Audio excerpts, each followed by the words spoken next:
आदर्श विद्या मंदिर माध्यमिक खड़सूंड की ऑनलाइन क्लास में आप सभी भैया बहनों का स्वागत है। कक्षा 8 विषय हिंदी पाठ 2 लाख की चूड़ियाँ आज हम पढ़ने जा रहे हैं। लाख की चूड़ियाँ एक कहानी है जो इनके लेखक हैं कामता नाथ। इनके लेखक कामता नाथ। इस पाठ कहानी का भाव इस प्रकार है कि वर्तमान समय में हमारे देश के अंदर बढ़ते औद्योगिकरण के कारण जो पुराने समय में हस्तकला थी वो आज लुप्त होती जा रही है। तो उस हस्तकला को जिंदा रखने के लिए इस प्रकार की कहानियाँ लिखी जाती हैं। कैसे भी करके कुछ न कुछ हाथ से कार्य करने चाहिए। तो मुख्य भाव इसका यही है कि जो औद्योगिकरण बढ़ रहा है उस औद्योगिकरण की तरफ न जाकर के ज़्यादा इसका ध्यान हस्तकला की ओर भी दिया जाए। तो इस लाख की चूड़ियाँ कहानी को हम शुरू करते हैं। सारे गांव में बदलू मुझे सबसे अच्छा आदमी लगता था, क्योंकि वह मुझे सुंदर लाख की गोलियां बनाकर देता था। मुझे अपने मामा के गांव जाने का बड़ा चाव यही था कि जब मैं वहां से लौटता था तो मेरे पास के ढेर सारी गोलियां होती, रंग बिरंगी गोलियां जो किसी भी बच्चे का मन मोह ले। तो सारे गांव में बदलू मुझे सबसे अच्छा आदमी लगता था। कवि कहना चाहते हैं कि सारे गांव के अंदर बदलू नाम का जो व्यक्ति था वो मुझे सबसे अच्छा लगता था, क्योंकि वह मुझे सुंदर सुंदर लाख की गोलियां बनाकर देता था। वो मुझे अच्छा क्यों लगता था? क्योंकि वह मुझे अच्छी अच्छी लाख की गोलियां बना करके दिया करता था। मुझे अपने मामा के गांव जाने का सबसे बड़ा चाव यही था कि जब मैं वहाँ से लौटता था तो मेरे पास ढेर सारी गोलियाँ होती, रंग बिरंगी गोलियाँ जो किसी भी बच्चे का मन मोह ले। वो कहता कि मैं मामा के गांव जाता तो मामा के गांव जाने का मुझे शौक़ था, और मैं जाता तो वापस आते वक्त रंग बिरंगी कई प्रकार की गोलियाँ लेके आता, और वो जो गोलियाँ होती वो बच्चों का मन मोह लेती थी। वैसे तो मेरे मामा के गांव का होने के कारण मुझे बदलू मामा कहना चाहिए। वो कह रहा है कि जो वो गोलियां बनाता था लाख की, वो गोलियां बनाने वाला मेरे मामा के गांव का था। तो वैसे मामा के गांव का होने के कारण मुझे उसको भी मामा कहना चाहिए था, परंतु मैं उसे बदलू मामा न कहकर बदलू काका कहा करता था। वो कहता है कि बदलू मामा की जगह मैं उसको बदलू काका कहा करता था, जैसा कि गांव के सभी बच्चे उसे कहा करते थे। वो कह रहा है कि मेरे मामा के गांव के अंदर जितने भी बच्चे थे वो उसको बदलू काका के नाम से पुकारते थे।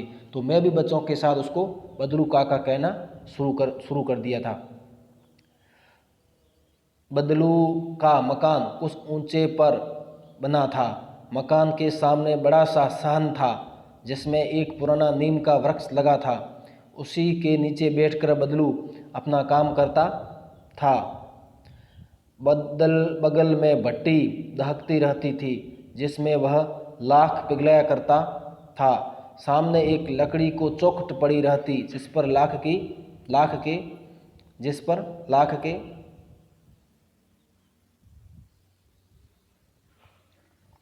मुलायम होने पर वह उसे सलाख के समान पतला करके चूड़ी का आकार देता था। वो कह रहा है कि मेरे बदलू का मकान एक ऊपरी जगह पर था, और मकान के सामने वो एक बैठ करके नीम का वृक्ष था, पेड़ था, उसके नीचे बैठ करके वो लाख की चूड़ियाँ बनाया करता था, गोलियाँ बनाया करता था। पास में एक भट्टी भी लगी हुई थी और भट्टी के माध्यम से वो अपना कार्य करता था।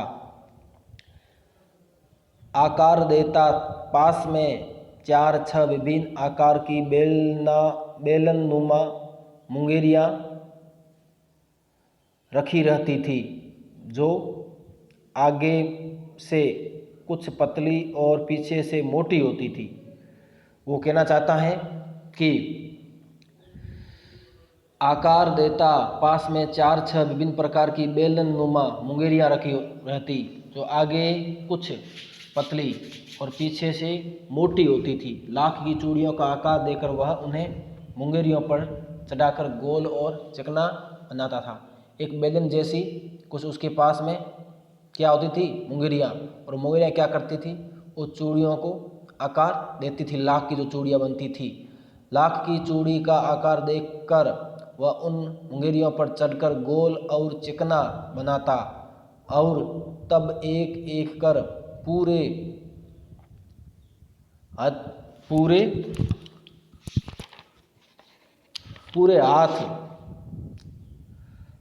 हाथ की चूड़ियाँ बना चुकाने के पश्चात वह उन पर रंग करता था। पहले वो क्या करता था?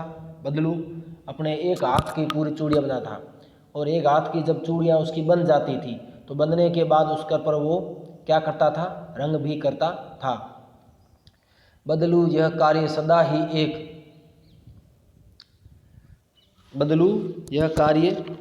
ही एक मचिए पर बैठकर किया करता था, जो बहुत ही पुरानी थी। मचिया कहते हैं खाट को, माचे को, उसके ऊपर बैठ करके वो काम करता था। वो बहुत पुरानी थी। बगल में ही उसका हुक्का रखा था।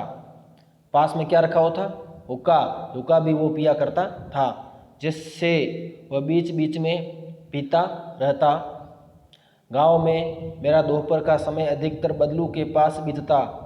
वह मुझे लल्ला कहा करता था। वो कहता है कि गांव के अंदर अधिक से अधिक समय मेरा उसके पास बीतता था और लोग मुझे लल्ला कहा करता, और मेरे पहुंचते ही मेरे लिए तुरंत एक मचिया मंगा देता। मचिया कहते वो जब वहाँ जाता तो उसके लिए माचा मंगाता, उसके ऊपर उसको बैठाता था।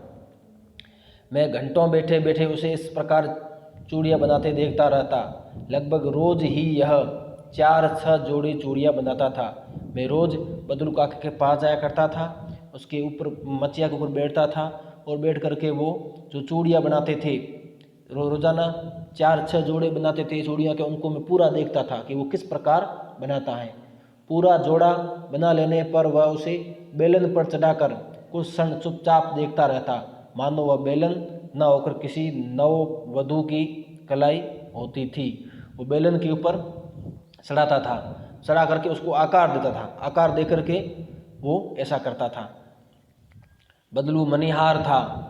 चूड़ियाँ बनाना उसका पैरतुक पेशा था। मनिहारी का काम होता है कि चूड़ियाँ बनाना, उसका पैरतुक जो पेशा था, धंधा था, वो क्या था? चूड़ियाँ बनाने का। और वास्तव में वह बहुत ही सुंदर चूड़ियाँ बनाता था। उसकी बनाई हुई चूड़ियों की खपत भी बहुत थी। उस गांव में तो सभी स्त्रियां उसकी बनाई हुई चूड़ियाँ पहनती ही थी। उस गांव के अंदर पूरे गांव की महिलाएं उस बदलू के हाथ की जो चूड़ियाँ होती थी, उसी चूड़ियों को वो पहनती थी। आसपास के गांवों के लोग उससे चूड़ियाँ ले जाते थे, परंतु वह कभी भी चूड़ियों को पैसों से बेचता न था। उसका अभी तक वस्तु विनिमय का तरीका था, और लोग अनाज के बदले उससे चूड़ियाँ लिया करते थे।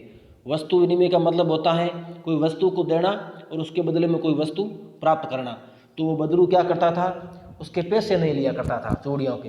वो क्या करता? किसी को भी देता, अनाज लिया करता था और उसको वो चूड़ियाँ देता था। यानी वस्तु के बदले वस्तु देना, वस्तु विनिमय का इनका काम था। अनाज के बदले उससे चूड़ियाँ ले जाते थे। अनाज लाए कि अनाज दिया, चूड़ियाँ उससे प्राप्त बदलू से की।